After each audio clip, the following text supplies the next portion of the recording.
Hi. Thank you so much for having me come in and speak to this. This talk comes out of research that I did recently using Andrew Feenberg, who's a philosopher of technology, of science and technology, and his work on hydroxychloroquine. I applied it to hydroxychloroquine, but his research sort of focuses on technological democratization in general. And so I ask the question in the study that I did, whether this medicine was suitable, fit for, or how it sort of fit in with this whole idea of technological democratization. Sort of the way that we talk about HIV/AIDS, for example, those medicines in trials and how that was opened up to more input.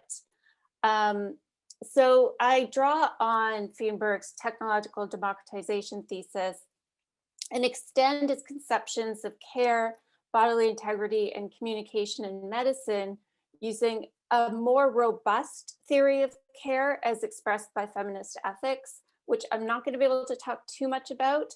But what I do argue is that bringing these two frameworks together creates room for more citizen engagement and cultivation of pro-social technological formations that are lacking. My central argument is that technological democratization of COVID-19 treatments and the underlying science has been made really difficult. In doing so, I articulate a model of distorted technological democratization. So I sort of give it that spin, which I define as a process of nominal democratization, but one that is attenuated by either disinformation and political polarization, scientific and technological opacity, reified economic structures and imperatives, and or an ossified communication and media landscape. And so I use hydroxychloroquine as sort of an example of this process of distorted technological democratization. So Feenberg's actual thesis begins with the premise that for technologies that claim rational neutrality under capitalism to be transformed towards ends that are more pro-social, you would need to have their current instantiation. We would have to sort of understand them as being neither universal or immutable, that they contain formal biases that can be biased towards certain ends. So that would sort of explain why an algorithm used for hiring CEOs can reflect a formal bias, but can also be distorted since recommendations are based on the profile of already successful hires, which tend to be white men. And also that technologies tend to be underdetermined. So there's more than one potential design that can be adopted to realize particular ends. And so Feenberg sort of puts them all together as a technological apparatus governing medical and therapeutic decision making. And it can be used to reflect that as well. There is, in his research, he also talks about the idea of technical codes, that technologies sort of have built-in structural biases, quote, technically coherent solutions of a general type of problem sort of fit and come out of them. And that our technologies are ones that are oriented to control and exploitation, but Feenberg is very clear that he thinks that there's an underdetermination in the infrastructure of technologies. And so he uses the example of trials and experimentation that activists pushed for during the height of the HIV/AIDS epidemic. So in that case, that democratization worked really well. Late 80s, early 90s, he discusses this case in a number of books where he talks about ACT UP and other organizations that were able to pressure insular and expert-dominated groups of decision makers and really work with them to reorient their practices in ways that reflected the symbolic dimension and caring functions of medicine. The gay rights movement propelled the communicative power of these groups who had been disproportionately impacted. And Feenberg talks about how the formalization of the patient-provider relationship from one of care and communication to one of side effects, efficacy, and binary logic had harmed HIV/AIDS patients. The alignment of communicative structures, activism, media support, a more responsive government sort of opened up the hierarchical and opaque technical codes that govern clinical trials. And so the entire process could be infused with a discourse of mutuality, collective rights, dignity, and care. With hydroxychloroquine, however, something very different has happened. It's a drug that, of course, has been used to treat malaria, arthritis, and lupus since the mid-1950s. There was a small scale initial trial in 2020 by Didier Raoult of the Research Unit in Infectious and Tropical Emergent Diseases in Marseille. And he sort of claimed that a combination of hydroxychloroquine and an antibiotic had cured patients of COVID-19. And this was the study that Trump tweeted about favorably. Contra to the case of HIV/AIDS, Feenberg's democratization of technology thesis, when applied to hydroxychloroquine, really falls short because it is philosophically suspect or unrealizable, because there's a number of mitigating factors that have interfered with or distorted the productive role of democratic values that can be played. These structural impediments have led to distortion of democratic processes that are unique to this particular moment and need concerted action to rectify. Nolan Garretts makes a really similar argument in his analysis of digital behaviors, in which he calls for the addition of technological mediation. So not just about potentialities, but on actualities of technology. And so the four impediments that I talked about, disinformation, political polarization, scientific and technological opacity, reified economic structures and imperatives, and an ossified communication and media landscape. I'm going to talk about disinformation and polarization here, just for lack of time, but the full paper does go into the rest of it.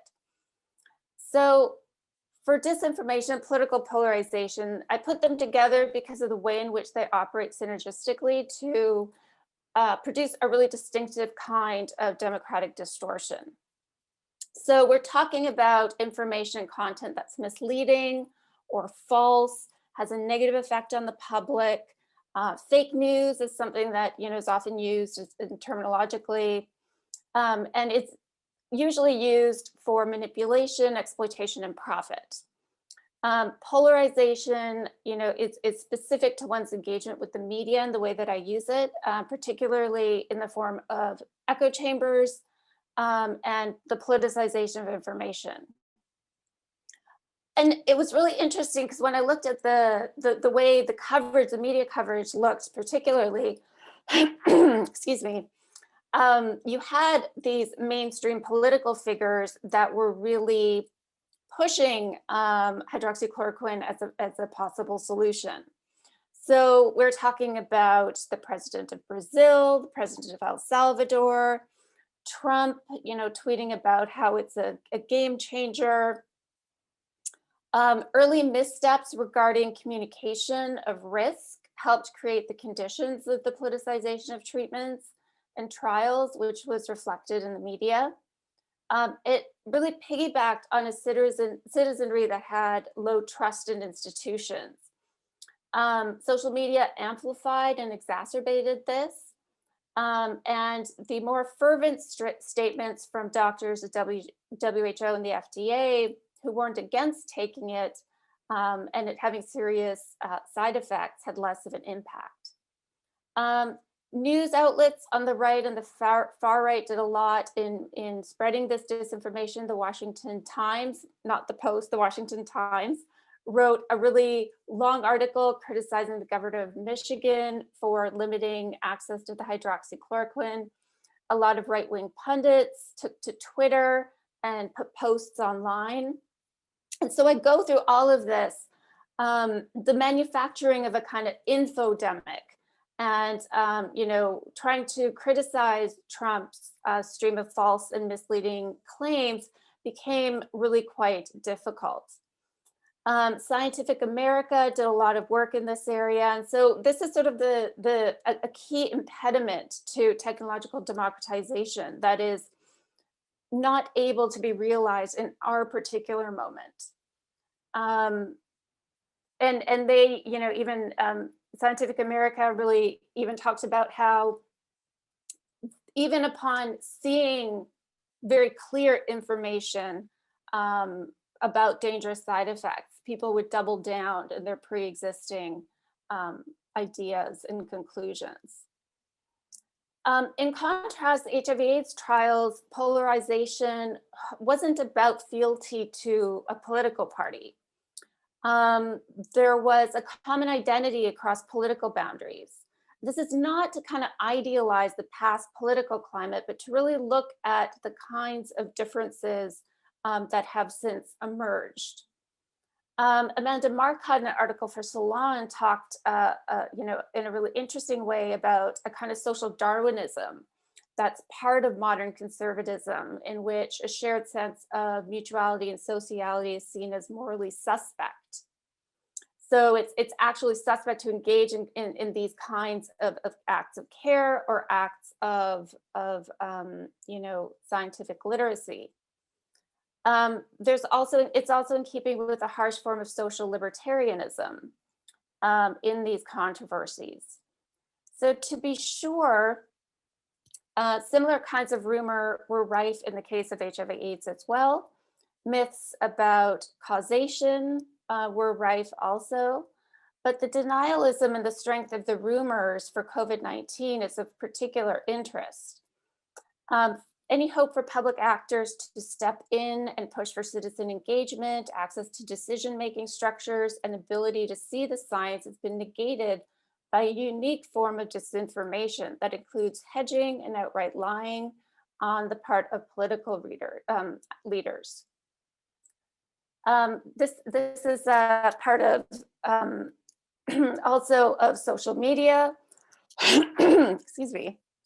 The intersection of constrained public discourses and that created these conditions that were quite unlike those of HIV/AIDS. So overall, the case of hydroxychloroquine is a really prime example of distorted technological democratization, which doesn't imply a failure of Feenberg's thesis, but calls for its intensification. So I argue that concerted activism, through that, AIDS patients were able to draw ethical norms back into the public realm, something Stephen Epstein examines in his book, Impure Science, more. We want to be able to see the technical codes governing COVID-19 treatment to be reconstructed so that we can double down on the recuperative ethos Feenberg articulates in his work, namely via the reclamation of media's ethic of care, which avoids the inevitability of substantivism and naive neutrality of instrumentalism, and pushes that aside for an approach that underscores communicative interaction, patient agency, such that technical, ethical, and epistemic procedures are able to merge into a single complex that supplies knowledge and protects human dignity. And so through that work, sort of doubling down and showing these different levels of democratic distortion, I make the case for ways in which those can be overcome, and just the uniqueness of a medicine that doesn't work, that we have access to the science, but somehow is not being translated into a public discussion and debate that is moving anywhere good.